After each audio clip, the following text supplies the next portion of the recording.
Hello, world history. So I went through the first part of this of chapter 21. I'm now going to go through the second part, which is 299 to 302, and I split it up because this is largely the story of the Mexican Revolution. The Mexican Revolution, if you really follow along with the cast of characters, is kind of a sad story of different power struggles, political instability, armed um, civilians. It's one that you may be familiar with, like Pancho Villa, um, and the violence and instability and kind of the continual missed promises of democracy throughout several decades of instability in Mexico. So, the Mexican Revolution and its impact. By 1910, Mexico had enjoyed 30 years of stable government and economic growth under General Porfirio Diaz. Diaz was returned to the presidency time after time in rigged elections. He paid little attention to Mexico's constitution. Over time, Diaz gained near total control of the government. He packed the legislature and courts with his friends and silenced the press. He suppressed his enemies through intimidation, imprisonment, and murder. Diaz defended his rule by claiming that he was modernizing Mexico in order to prepare it for democracy. His economic policies and the political stability he achieved did encourage developments. Foreign investors built railroads and factories, they opened mines, brought irrigation to commercial agriculture, and launched Mexico's oil industry. However, most of the wealth gained from these ventures went outside the country or into the hands of a few upper class Mexicans. Tensions grew within Mexico's developing middle class. Most urban and rural workers remained landless, powerless, and poor. As criticism of Diaz increased, so did his crackdown on critics. In 1910, the wealthy landowner Francisco Madero ran against Diaz for president. Diaz thought he could control this election as he had controlled previous ones. However, support for Madero grew. Diaz responded by having Madero arrested. Diaz was then re-elected in a rigged election. Madero escaped to Texas and called on Mexicans to revolt. When no uprising took place, Maduro used his wealth to arm bands of peasant guerrillas in northern Mexico. One of these bands was led by a bandit named Pancho Villa. In the south, Maduro was aided by the Indian leader Emiliano Zapata, who raised an army of 5,000 men. By May 1911, Maduro's peasant forces had defeated Mexico's army.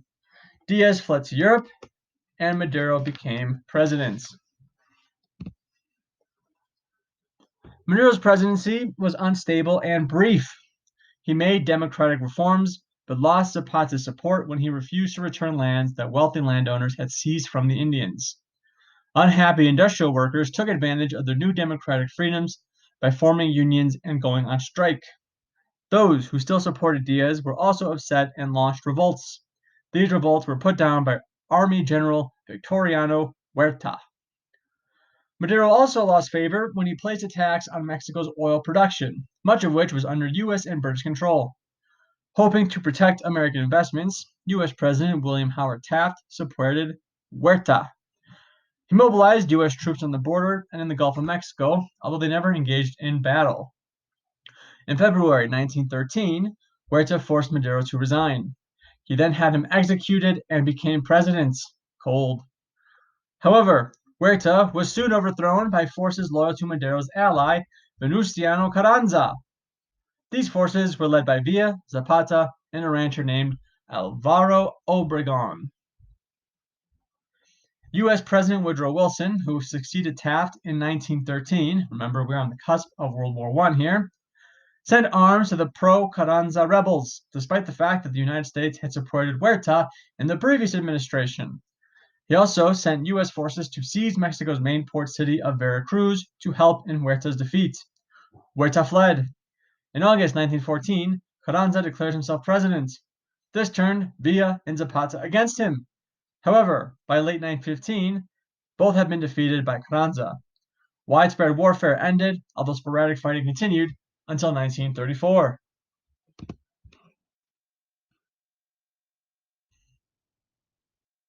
President Carranza presided over the writing of a new constitution for Mexico. The Constitution of 1917 placed into law the reforms that the revolution supporters had fought for.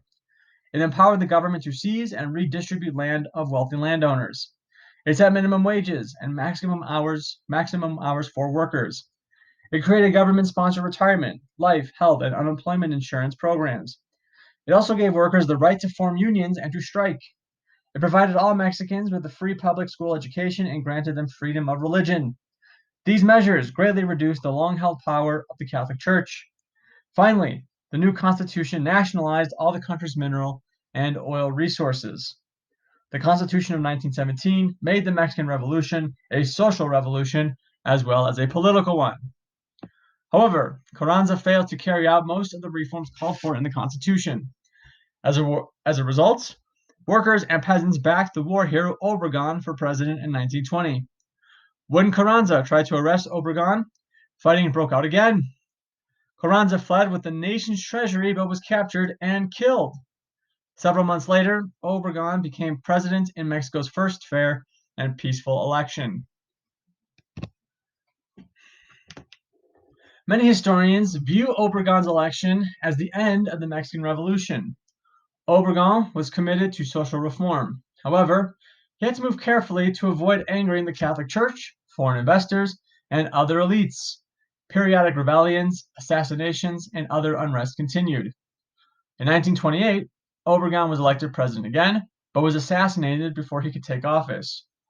The outgoing president, Plutarco Calles, devised a plan to both stay in power and make Mexico politically stable. He formed a political party to choose the new president. The party was named the National Revolutionary Party. It survives to this day, but is now called the PRI. Calles used the party to put 3 weak presidents in office. He invited military, labor, peasant, and regional political leaders to join the party. By 1934, some of these leaders had become more powerful than Calles. They forced him to name the radical reformer Lázaro Cárdenas as the presidential candidate. Cárdenas was elected and served as president until 1940. He finally carried out the reforms promised by the Constitution of 1917. Okay, so that's 23 years later. He distributed land to previously landless farmers. He also strengthened Mexico's labor unions.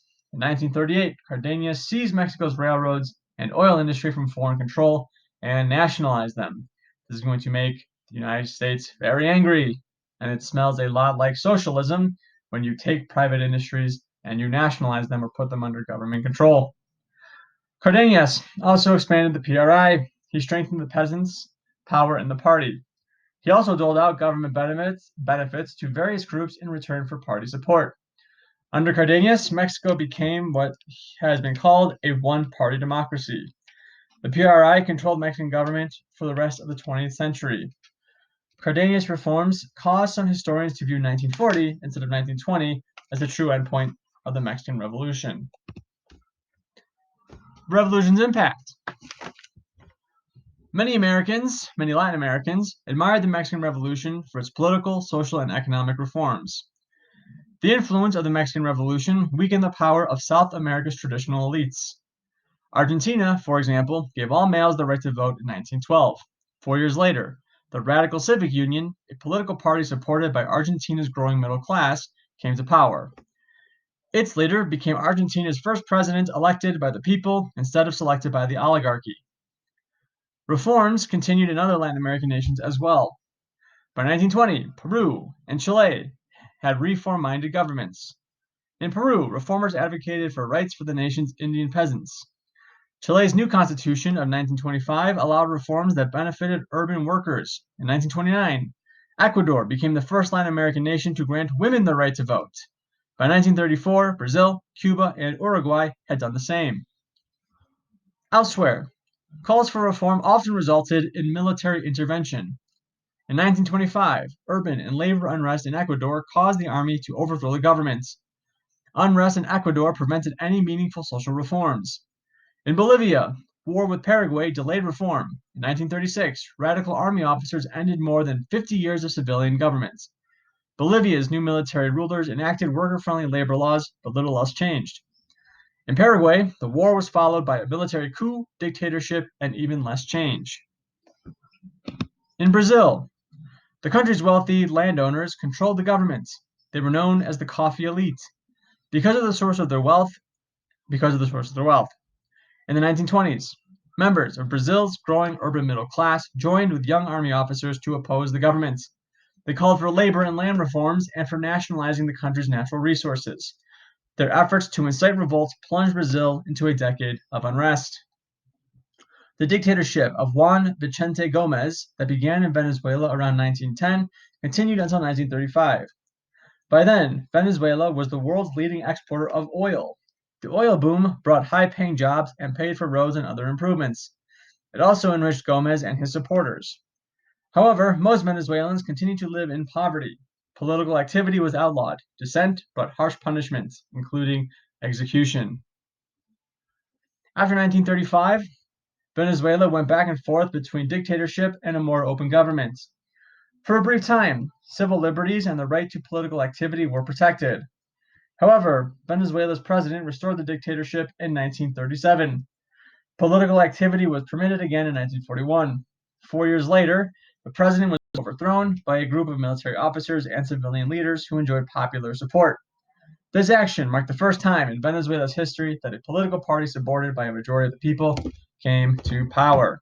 That is the end of the first half of this chapter. Kind of the general story of Latin America here is that after the revolutions of the 1800s that we covered when we had face-to-face classes, throughout the 1900s, the next century, it is a battle between trying to finally throw over the elites who were largely of European descent and had a class system where they were in privilege and power, where then peasants, the poor, nationalistic movements tried to get rid of those European influences and install new nations, write new constitutions. Some of the time there is success, but often the time there is unrest, bad actors, dictatorships, and upheaval. And that is, in brief, kind of an introduction to the history of Latin America in the 1900s.